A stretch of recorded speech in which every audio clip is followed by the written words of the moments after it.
What is the geopolitical situation in Central Asia and its effect on the Muslim population? Frankly speaking, I do not see a correlation between the two. It's a fact that the majority of population in most of Central Asian countries are Muslims, but from a geopolitical perspective, it is completely irrelevant what their religious beliefs are. They could also be Christians, Buddhists, pagans, or Lilliputians. Foreign actors in the region would have still had the same interests. As you know, Central Asia is one of the richest regions in the world in terms of natural resources.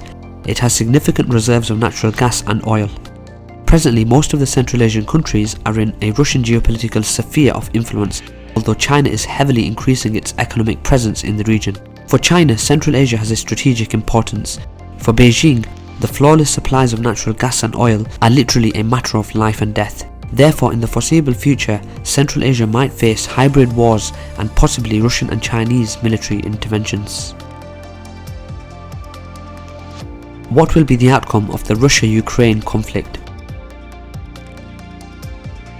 Russia lost Ukraine back in 2014. Presently, Ukraine is firmly under the US sphere of influence, and that will unlikely change anytime soon. The West, primarily the United States, is using Ukraine as an instrument against Russia. The Kremlin, on the other hand, is not even showing any aspirations to attract Kyiv to Russia's geopolitical orbit.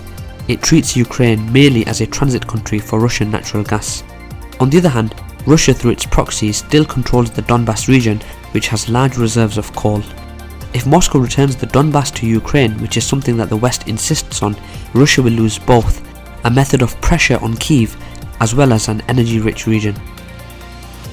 Also, as soon as the Donbas conflict is resolved, the West will put the Crimea issue on the table.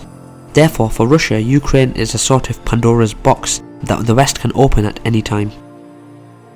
As Zbigniew Brzezinski once said, it cannot be stressed enough that without Ukraine, Russia ceases to be an empire, but with Ukraine suborned and then subordinated, Russia automatically becomes an empire.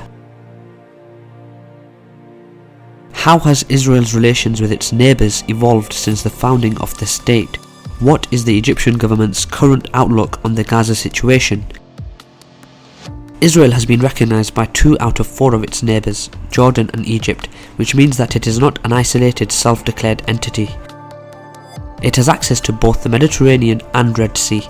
In addition, it is heavily supported by the United States, who has an enormous influence on both Jordan and Egypt. That is why the two countries are not at war with Israel, nor do they arm and support Israel's opponents.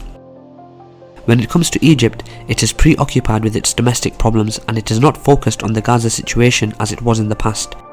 Also, the current Egyptian leadership sees Hamas, who is in charge in Gaza, as a soulmate of the Muslim Brotherhood, which the Egyptian government is trying to suppress by all means. So apart from limited humanitarian support, people in Gaza as well as its leadership cannot expect any serious support from Egypt. In case of escalations in the Gaza Strip, Cairo will act as a mediator rather than an ally of its Muslim neighbour. What is Germany's foreign policy? We have recently done a video called Germany after Merkel. I highly recommend you to watch this video. It is mostly about Germany's foreign policy. Since World War II, Germany has effectively been occupied by the Soviet Union, Great Britain, France and the United States. The US still has several military bases and thousands of troops in Germany. It also has a strong political influence in Berlin, and basically Germany has been in the US geopolitical orbit for the past 70 years. Still, it has certain autonomy. The US and Great Britain allowed Germany to keep and develop its industry and even to use some neighbouring and Balkan countries as modern colonies. Germany is also allowed to preserve good economic relations with Russia, which gives Berlin an opportunity to get relatively cheap Russian natural gas.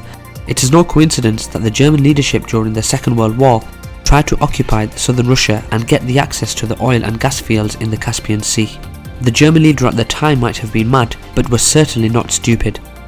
The current German Chancellor is also aware that German industry heavily depends on gas and oil supplies from Russia, and that is why it is trying to have relatively good relations with Moscow. And finally, what is the future of Kosovo? The future of Kosovo, as well as the rest of the so-called Western Balkans, is pretty dark. It will remain a black hole within Europe, regardless of its status. Both the US and the European Union are treating that region pretty much the same as the United States is treating Latin America. Kosovo has significant natural resources, but it is foreign powers rather than the local population who benefit from the exploitation.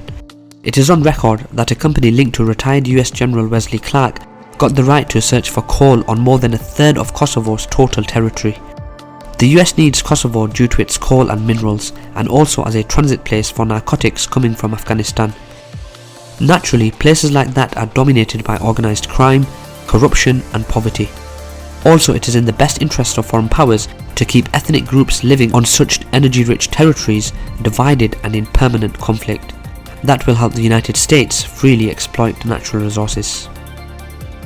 That's all for today guys, thanks for watching another KJ vid. I'd like to give a special thank you to Nikola Makovic, who has been helping us research and develop a lot of new political analysis. Please share your thoughts in the comments below, especially if you are from any of the countries in the questions. I'd also like to take this opportunity to encourage you to visit our website kjvids.co.uk and sign up to our subscription plan, which will give you unlimited access to our content and the full transcripts of all of our video reports and a lot more analysis. You can join using the link in the description. That's all for today, see you next time.